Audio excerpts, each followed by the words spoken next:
It's time now for a look at the latest in local news. In the news, the GBI was called in to investigate that high-speed chase which occurred in Jesup back on December 21st. An arrest has been made. Charles Reynolds Theus of Wayne County has been arrested and faces charges of reckless driving, fleeing and attempting to elude police, which is a felony, driving under the influence, failure to stop at a stop sign, willful obstruction of a law enforcement officer by use of threats of violence, driving with a suspended license, theft by taking, and criminal damage to property, second degree, and driving without insurance. High-speed chase began December 21st when Jesup police officers spotted a stolen vehicle on North 4th Street near Martha Ross Smith Elementary School.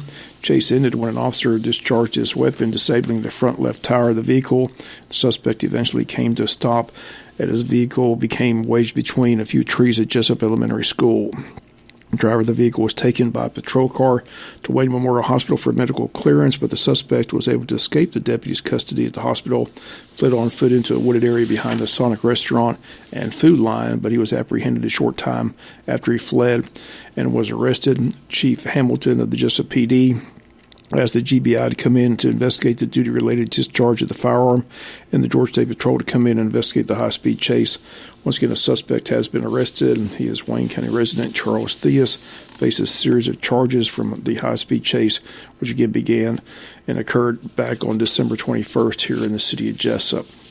A $1 billion tax election year tax cut that the General Assembly passed last year took effect on New Year's Day. For now, the phased-in tax cut sets the state income tax rate for 2024 at a flat rate of 5.49%, down from the current 5.75%. Tax rate will continue to decline annually, arriving at 4.99% in 2029. However, Governor Kemp has announced earlier that he plans to ask lawmakers in the General Assembly to accelerate the reductions by 1 year. If legislators agree, the tax rate for 2024 would be set at 5.39%. Governor says, quote, "Thanks to our conservative budgeting and strong state economy built on business-friendly policies, we are well positioned to move the timeline up, put more money where it belongs, back into Georgians' pockets," end quote. Once again, the 2024 General Assembly session begins in Atlanta January 8th, and you can get a preview of the session with our local legislators this Thursday with the Chamber of Commerce Eggs and Issues Breakfast set for Thursday, January 4th from 8 a.m. to 10 a.m. at Coastal Pies Technical College. Tickets available at the Chamber. For members, $30, non-members, $40. Again, they state it's a great opportunity to come hear from our legislators before they head to Atlanta to begin the 2024 legislative session. Guest speakers will be State Senator Blake Tillery, State Representative Buddy DeLoach, and State Representative Stephen Meeks.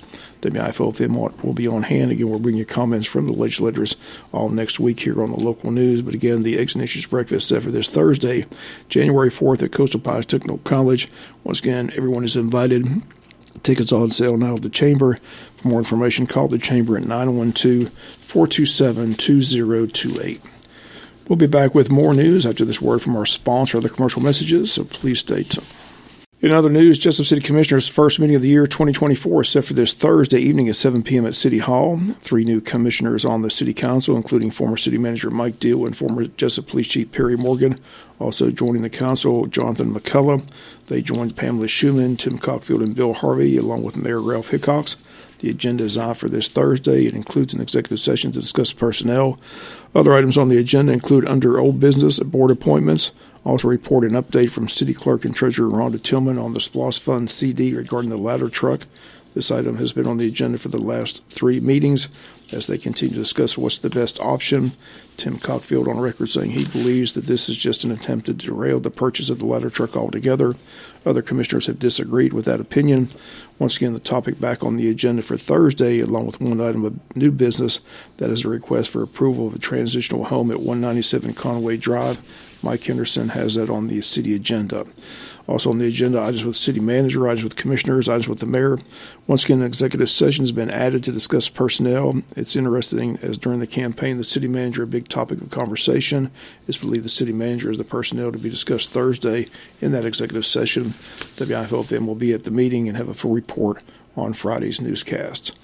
We'll be back with some final news notes after this word from our sponsor, the commercial messages, so please stay tuned. Final notes in the news, Jesup Rotary Club has partnered with Safe Harbor and Anchored in Wellness Junior Board to host a seminar on human trafficking. That event will be held at the Wayne Christian Academy on January 11th at 6:30 p.m. It's a free seminar open to the public. Seminar is designed to teach parents and youth about warning signs of trafficking and dangerous iPhone apps. If you need more information before the January 11th meeting, contact Tiffany Bennett at 912-256-0641. Jesup Rotary Club also preparing for their annual Polar Plunge fundraiser set for the January 25th date at the Trial High Swimming Pool. Participants will be collecting funds in support of their jumping or diving into the cold water. The person who raises the most money will win a chance to donate to the local nonprofit of his or her choice. To sign up or learn more about the event, contact Pam Wheat at 717-350-0529. And finally in the news, the movie Color Purple was seeing a lot of green at the box office as it hit $18 million on opening day, which was Christmas Day. It became the biggest Christmas Day opening movie in 14 years, surpassing the 2009 Sherlock Holmes movie. The film adaptation of the New York Times bestseller, now a musical, has outperformed industry expectations. Warner Brothers has the three top movies in theaters this holiday season, with The Color Purple, the film Wonka, and the new superhero sequel Aquaman and The Lost Kingdom. All three of those movies playing locally here at the Strand Cinema in downtown Jesup. So if you're looking to head to the movies, check out the three hottest films, all playing locally at the Strand Cinema in Jesup. That's going to do it for latest in local news. Sports comes your way in a few minutes. Bob Morgan saying a great day.